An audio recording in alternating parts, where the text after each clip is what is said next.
Hey, how's it going, YouTube? This is your guy, Alex, and I'm back with another Node.js and Unity multiplayer tutorial for you. This is part 2 in the series. If you haven't watched part 1, make sure you do go check that out, or you might be a little bit lost. So our goal today for part 2 is we're going to take what we learned in our server, where that was just getting everything set up in the Unity project, the Node project, and just getting a connection made and being able to connect the player and then having an event for disconnecting.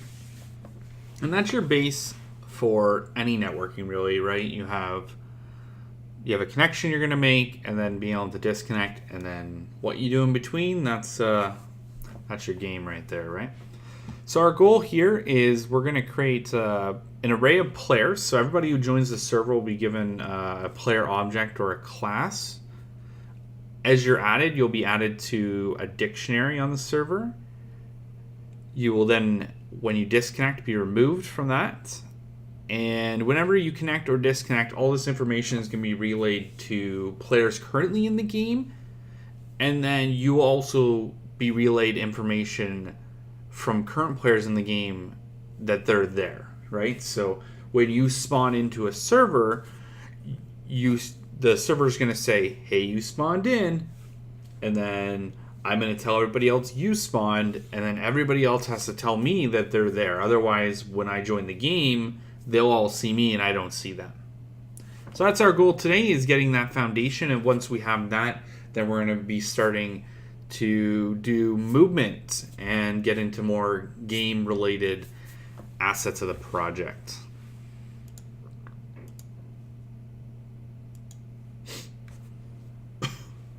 Okay, so our first thing to do is we're going to open up our server package. I currently don't have the project running, so make sure that you close that. If it is running, for some reason, you can just hit Control-C down here in the terminal, and you'll be able to close that. So our first thing that we're going to do is we're actually going to make a class that represents the player. And it's always great to break things out as much as possible. So we're going to create a classes folder. And as long as that's selected, then we can create another file. And we're going to call this player.js. And this will be a JavaScript file. So our last tutorial, we brought in a package that I said we were going to use later called short-id. So we're going to bring this in. So if you're familiar with anything C# related, basically think of the using statement, or to bring in namespaces or libraries, think of that for the require a little bit. That's the easiest way to think of them when you see the keyword. So we're going to bring in short ID, and you'll see the IntelliSys brings it up for us. And we're going to make what they call an export class. And so we're going to use a keyword called module exports, and it's going to export a class called player. Okay, and so this is the data, the functions, just like your standard C# class that has everything for the player inside of it. A little different though is you don't have like variables that go on top. Instead, at least from what I do, this could be totally different from a standard web development. I kind of put my variables that would have private or ones accessible inside the constructor itself. So you're going to use the keyword this a lot. That's referring to basically player or the class itself. So we're going to just put in a couple properties here. We're going to do one for username. We're not going to use it right now, but obviously a player needs a username. But the one that we do need is an ID. So we're going to say this.id, and we're going to use our variable that we stored the library short ID.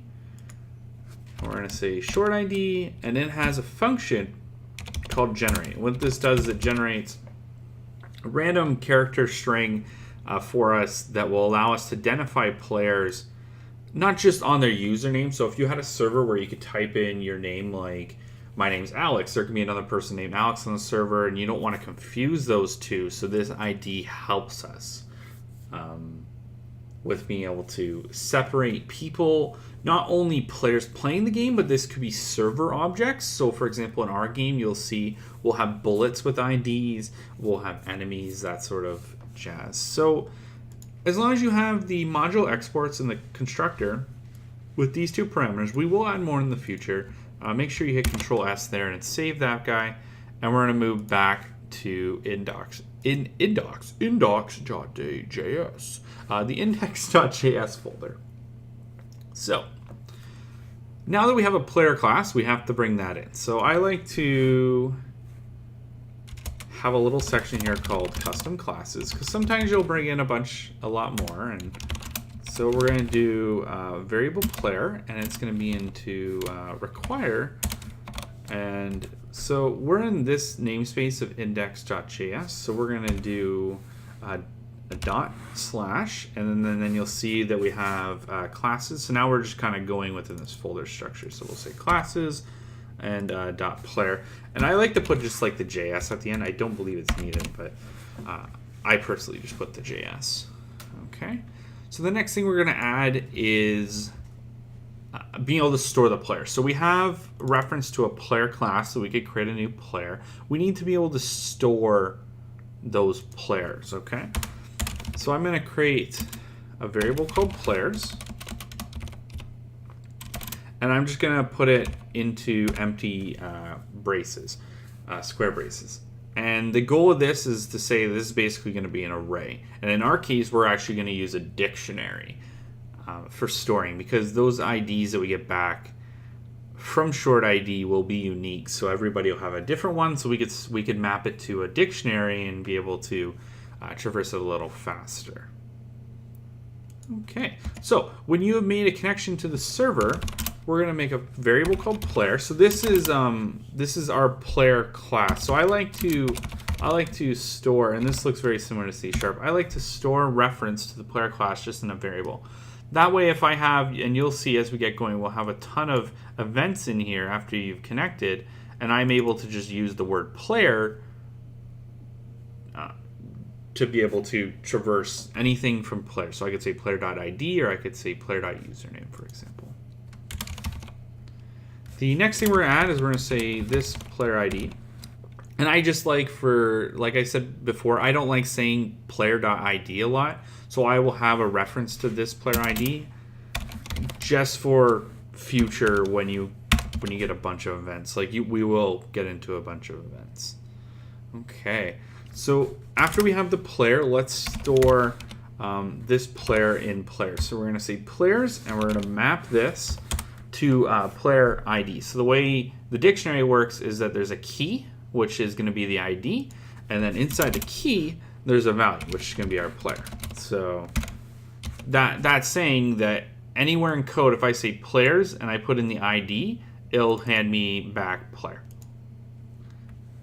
And what I like to do, this is for future reference, I like to store the sockets.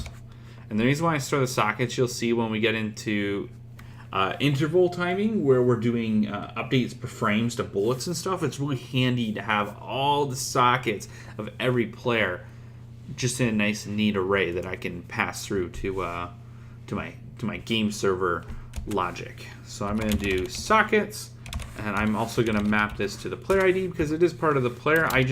I like to keep it away from the player class itself. It loses kind of like its reference in sense to be able to emit events. And I'm going to store this to sockets. So that is what I'm getting when I make a connection. I'm getting a socket, which is where I make events from. Okay. All right. So first thing we should do, now that we've added the players on disconnect, we should remove them. That's right. You add something in as you leave, you want to delete. So we're going to say delete players. And this is why I saved the player ID, so we can say players at this player ID, and we want to delete it. So we're going to delete the player, the key, and the value that are mapped to the player ID. And we're going to do the same for the socket. So we're going to say delete sockets, this player ID. Okay, nice and simple. Okay, so we have io.on, and these are different events that happen on the socket.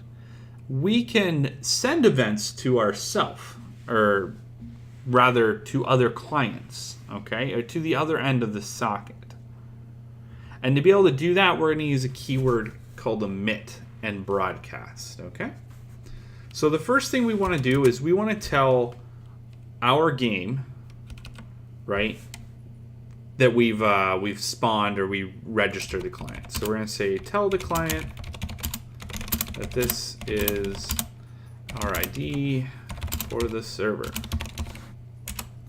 Okay, so we're going to use the emit function. So this will emit events. So this is coming from the server to our client. Okay, so .on means it's coming from our client to our server, and .emit is going from server to client. And we're going to pass in the event register. I do this more for setting base things up. You're going to notice in this tutorial it really doesn't do too much. But you'll see why I have register and spawn away from each other. Okay, so after we have register, the next thing we're going to do is we can send parameters to it. So this is information that we pass through the pipeline of the socket to the client or vice versa. So this could be data such as our player position. This could be data such as spawn a bullet or spawn an object from the server. So they come quite in handy. So they go 2 and 2, where you have an emit and then you can pass in some data. So this is all handled via JSON. So we're going to do some curly braces, and then we're going to have just a JSON tag called ID, and we're going to say this player ID. So you're going to notice I did the custom JSON here, and you'll notice that I send the player object in later times, and that's more just, I only need the ID here. I don't need the whole player object, because sometimes you're going to have a bunch of variables, and you don't need to send them all. Okay, so if you're going to optimize anything, try and optimize only the data you're sending, so there's smaller packets. Okay, we will be sending the whole class, but if you ever want to take a step further, try only sending the data that you need. Okay, but it'll look a lot cleaner, but when you're going to optimize, make sure you're only sending the data you need. Okay, so we're going to tell the client that this is our ID for the server. The next thing we're going to do is we want to tell ourselves, our client, that we are spawning. So let's say we're spawning a player. So like I said before, I have a register to basically mean, hey, yeah, you connected to the server. We're all good, right? Maybe the register was after they did a login or something, that sort of stuff. Whereas the spawn is spawning into a game. For our example, we're just going to register and then we're going to spawn right away into the game, so it's okay. Okay, so we're going to have the, wow, I can't spell, the spawn tag, and this is where I meant I'm just going to pass the player. So JSON stands for JavaScript Object Notation. So it can take any of these classes and basically read out all this data into a nice object that everybody's familiar with to be able to read. Uni can read it, everybody else can read it. It's a beautiful thing. Okay, so this is tell myself I have spawned. Okay, so we told ourselves that we spawned, now we gotta tell others that we spawned. So what we're gonna use a keyword called broadcast. And what broadcast does is instead of sending it to my socket, it's going to send it to every other socket connected to .io except for mine. So that's why you still have to do the emit, because this is going to send it to everybody without yourself. Okay, so you can read it right there. It sends it to all other sockets in the namespace except for yourself. And then it uses a .emit tag. And we'll say spawn again, and make sure they're the same spelling, and we'll pass in player. So we're going to tell others I have spawned. So right now, if we were to play the game, we would spawn the player. Others already in the game would spawn our player, but we wouldn't see anybody else. So if I had a second client, he would see me come into the game, but I wouldn't see him. So the way to do that is, oh, totally just deleted that. We're going to tell myself about everyone else in the game. Okay. So what we're going to do is we're going to loop over using a for loop. We're going to loop over the player's dictionary. Okay, so we're going to say variable player ID in players. And the reason why this is called player ID is because when we're looping over players, it's going to return the key value, which is their hex string or their weird character string that represent them. Okay, so first thing we want to check is we don't want to send it to ourselves.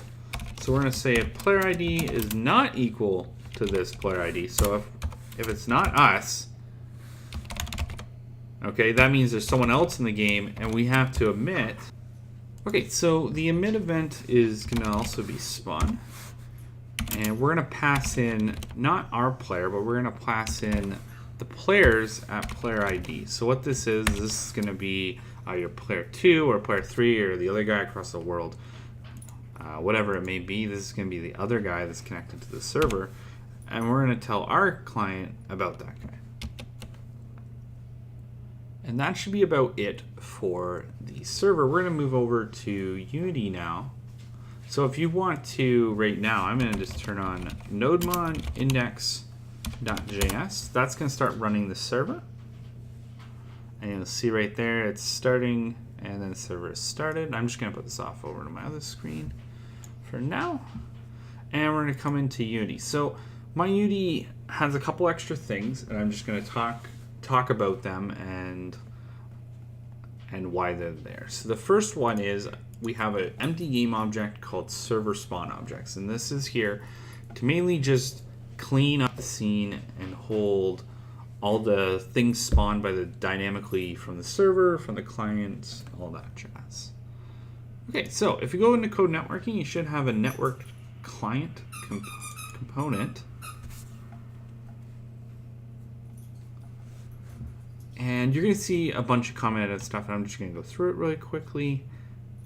And this will go to our latest update. So the first thing we're going to do is we're going to bring in the container that I just talked about, and we're going to create a dictionary called server objects. So anything we spawn, we're going to map server objects to a dictionary of string and game objects. So it's very similar to our server where we mapped the player object to the player ID. We're going to do player ID, or the ID of the object, to a physical game object inside the world. Okay, so inside start, I have initialize function. This is just mainly to clean up start. And all it has is the initialization of the dictionary itself. So that's going to run before we set up any events. We're just going to run the server object.